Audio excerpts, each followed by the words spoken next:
প্রথমত রাষ্ট্র পরিচালনার জন্য কিন্তু আমাদের একটা সংবিধান আছে, এটা তো আপনারা সবাই জানেন। এটা কি জানেন সবাই যে আমাদের রাষ্ট্র পরিচালনার জন্য একটা সংবিধান আছে? তদ্রূপ বিদ্যুতের কিন্তু নিজস্ব সংবিধান আছে, বিদ্যুতের নিজস্ব আইন আছে। রাষ্ট্রের আইন দিয়ে আমরা সাধারণ জনগণের বিচার করি।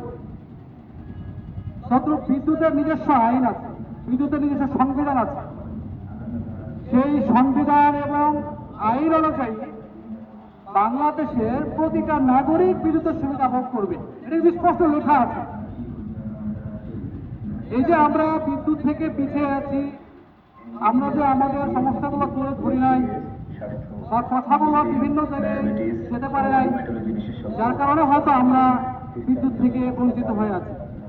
ইনশাল্লাহ আমরা এই অত্র ইউনিয়নের 60,000 জনগণ সবাই একত্রিত হয়ে দলমত নির্বিশেষে কাজ করতেছি।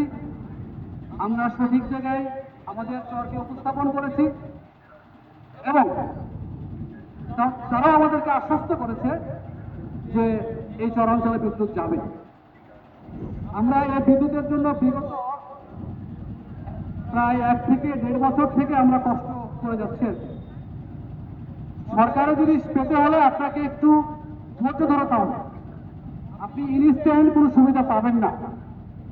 তো আপনার ধৈর্য ধরেন, ইনশাল্লাহ আমরা গভর্নমেন্ট টেরিফ রেটে, যেটা কিনা আমাদের সত্তা পার হয়ে যেসব জনগণ সুবিধা ভোগ করছে বিদ্যুতের, আমরা ঠিক সেই সুবিধা ভোগ করতে চাই। এবং আমরা বাইরের কোনো কেউ যদি কোনো এখানে এখতিয়ার করতে আসে বা কাজ করতে আসে নতুনভাবে, এই সরকারি আইনের বহির্ভূতভাবে কাজ করতে আসে, সেটা আমরা কখনোই অ্যাপ্রুভ করবো না। এই দিক দিয়ে আপনাদের সচেতন থাকতে হবে। আপনি সচেতন আছেন?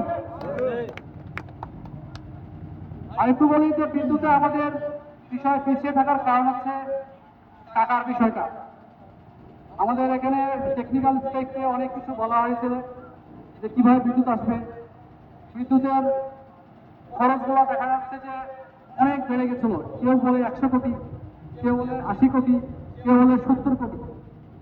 এইসব বেশি টাকা খরচের কারণে বোর্ড বা নেস্কো কর্তৃপক্ষ তারা সাহস নিয়ে করে বা মন্ত্রণালয় উপস্থাপন করতে পারে নাই।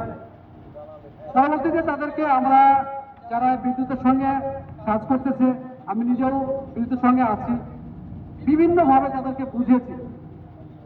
এমনকি তাদেরকে খরচের হিসাব পর্যন্ত দিয়েছি, সেটা অলরেডি মানসুর রহমান বলেছে। আমরা দেখেছি যে যে বিদ্যুৎ আনতে চাচ্ছে নেস্কো এখন, সেটা 38 থেকে 40 কোটি টাকা আনা সম্ভব। এই চরাঞ্চলের জন্য 38 থেকে 40 কোটি কিন্তু খুব বেশি টাকা না। তো আমরা যদি সচেতন থাকি তাহলে অবশ্যই অবশ্যই আমরা বিদ্যুৎ পাবো। আর আমরা খাত নিয়ে যেমন একত্রিত হয়ে কাজ করেছি, আমরা তত বিদ্যুৎ নিয়েও কাজ করতে চাই। এবং আমাদের ঈদ পরবর্তী যে বাংলাদেশ বিদ্যুৎ বোর্ড, নেস্কো কর্তৃপক্ষ এবং বিদ্যুৎ মন্ত্রণালয়, এই তিনটা ডিপার্টমেন্ট মিলে যে বোর্ড মিটিং আছে, বোর্ড মিটিংয়ে আমাদের বিষয়টা সর্বস্তরে প্রথমে আছে এবং এটা উত্থাপন হবে।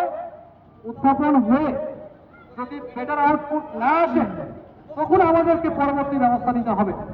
এজন্য আপনাদের সচেতন থাকতে হবে। আরেকটু বলে রাখি যে আমাদের অঞ্চলে যে স্টাডির জন্য যারা নেস্কোর উদ্বোধন কর্তৃপক্ষ বা কর্মকর্তারা এসেছিলেন, এখানে কিন্তু তারা এমনিতে আসে নাই।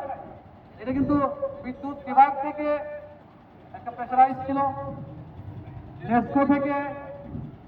নেস্কোকে প্রেসারাইজ করার পরে নেস্কো একটা ফিজিবিলিটি স্টাডির জন্য একটা টিম গঠন করে এবং সেই টিমে আমরা জানতে পেরেছি যে বাংলাদেশ ওয়াটার ডেভেলপমেন্ট বোর্ডেরও কর্মকর্তা জড়িত আছে।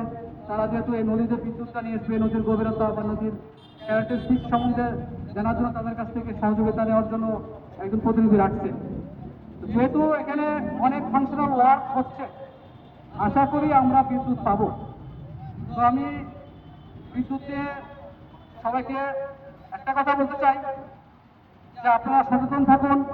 আমাদের অঞ্চলে যদি বিদ্যুৎ আসে তাহলে অঞ্চলের সবকিছুই পরিবর্তন হয়ে যাবে।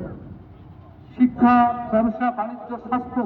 আমাদের অঞ্চলে একটা ডায়াগনস্টিক সেন্টার নেই, ডায়াগনস্টিক সেন্টার না থাকার কারণ হচ্ছে বিদ্যুৎ। বিদ্যুৎ থাকলে একটা ডায়াগনস্টিক সেন্টার থাকে।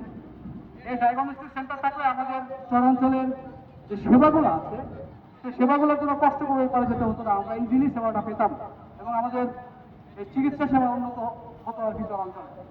তো বিদ্যুৎ আসলে আমাদের চরাঞ্চলের আর্থিকভাবে সব কিছুই খরচ কমে আসবে এবং ইকোনমিক কন্ডিশন দ্রুত গোয়িং আপ করবে।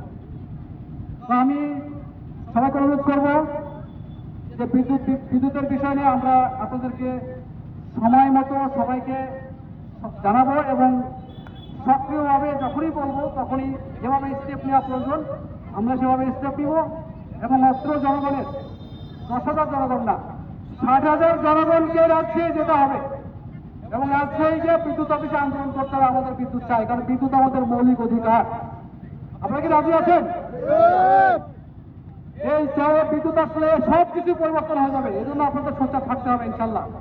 আর একটু বলে শেষ করবো, বিশেষ করে আমাদের অঞ্চলের কিছু তরুণ প্রজন্ম আছে, আনসার ভিডিপি ক্লাব আছেন এবং আরো অনেক তরুণরা আছে যাদেরকে আমরা সহযোগিতায় কাছে পেয়েছি।